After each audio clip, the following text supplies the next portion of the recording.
Okay, so I know 2020 was kind of a weird year for everybody, but you ended up on a 3-fight winning streak. Kind of feels like you had some momentum. So where do you feel like you're at in your career right now with everything that's happening? I feel like I'm exactly where I should be. Like you said, 2020 was a good year for me. Wasn't the best year for everybody, but I consider it one of my best years of my life. And what happened in 2020 is the reason I'm in this position. And sometimes when opportunity knocks, you need to capitalize on it, and I feel like that's what I did in 2020, so here we are. Yeah. And now kind of matched up with, a legend, a former champ. I mean, give me, when this fight came across your desk, what were the thoughts of getting this matchup? I started watching Dominick probably back in like 2011, and to get that name was, pretty surreal. And like I said, I feel like I'm in the exact position I should be. Dominick Cruz is the kind of guys that I got into the sport to fight. And, what a better way to take out a legend. Yeah.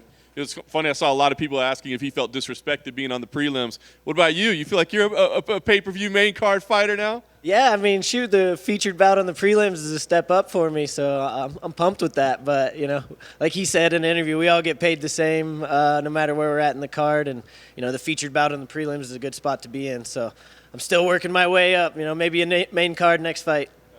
And I'm curious how you prep for a guy like Dominick, right? Like you said, I mean, you've seen him forever. You know what he's about, but there's no, recent footage on him because he has these extended layoffs. It's like one fight in 5 years. So how do you prep for a guy like that?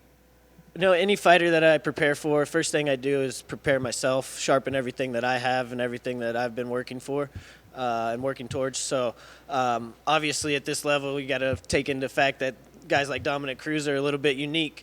I think he was very unique 5-10 years ago, but guys switching stances, doing their footwork, all that stuff, that is something that I've been seeing my whole career almost. So preparation was, pretty similar. Tried to get the best looks I could for Dominick, but mainly sharpen myself. Yeah. You win this fight. It's a big moment, right? So what do you feel like? Do you start talking about contendership and that sort of thing? Yeah, I don't think this fight puts me in title contention, but it puts me right in the direction I need to be. I knock off 3 fights this year, and I win all 3. I should be knocking at that title door. Last thing for me, what kind of fight do you think we see here? I mean, on paper, it looks like it could be a fight of the night type kind of fight. I mean, are you expecting that, or do you feel like you can go in there and dominate? Yeah, I said a while ago in my career, the way I fight, if you survive, it's going to be a fight of the night, and if you don't, I'm looking at a performance bonus on a knockout or submission. So same thing goes for Dominick Cruz. What's up, man? Are you surprised Dominick took this fight? Because before the Cejudo fight, he was kind of like, I just want a title shot or nothing. So are you surprised that then he took a fight with you following that? I think that if he wants to actually make a title run, I'm a good guy to start with. The top 15 is, bantamweight, the top 20, top 30, could any of those guys could be title champions or, in the future. So if he wants to make a real title run, instead of just jumping into a title shot, maybe take out a couple contenders to make sure that he is, another contender for the title still. John mentioned there's not a lot of footage out there on him, but we did see him against Henry Cejudo, and in that fight, it did seem like Cejudo was getting kind of some good fortune with the leg kicks. Is that a strategy that you looked at and thought, well, thank you very much, Henry? I can't let you in on all my secrets, but that's a pretty good assumption there. Dominick, he didn't look much different in his last couple fights, like the Garbrandt, the Cejudo, the Dillashaw, compared to 5-10 years ago. It looked like the same type of guy.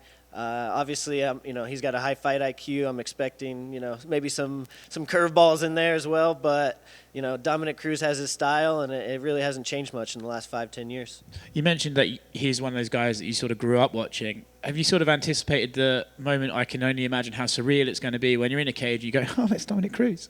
Yeah, I've had a couple of those moments since I've been a part of the UFC. I think my first one was when Bruce Buffer first announced my fight in there. And yeah, but, I'm a competitor, and I've been competing my entire life, been put in the big stage in front of, big names, and I've always shined bright, and I don't see anything different for, Saturday.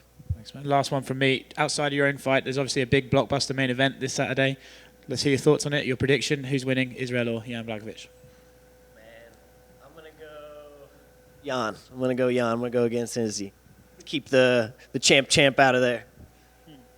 Okay, so given yours and Dom's connections to Tucson, how far back, can you remember the first time you had any interaction with Dom in your MMA career or before? When when I made it to Tucson, I think Dom was in San Diego. I showed up at Tucson, I think 2012, and he was already UFC champion, all that stuff, and he was training at Alliance. I think he did pretty much most of his career over there. He left Tucson pretty early in his career, so I never actually came across him in Tucson.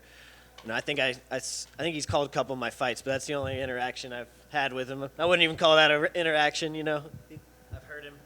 And then, given there is the title fight in your weight class on the same card you're fighting on, was it important to get on this card specifically so you can be on the same timeline as all of these contenders moving forward? Yeah, after the Fight Island fight, I was pushing for December 12th because that was the original date for the bantamweight title, and that was my whole reason for being on December 12th.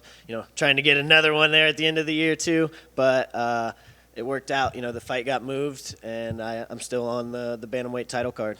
Was there any thought in your mind, like, say someone gets hurt, I'm on the win streak between me and Dom, I might be the one to jump and slide into that title fight?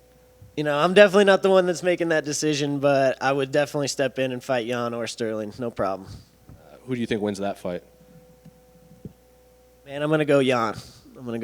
I kind of want to fight Jan someday. I think that'd be a fan favorite fight and a fun fight for me, so hopefully he keeps the belt.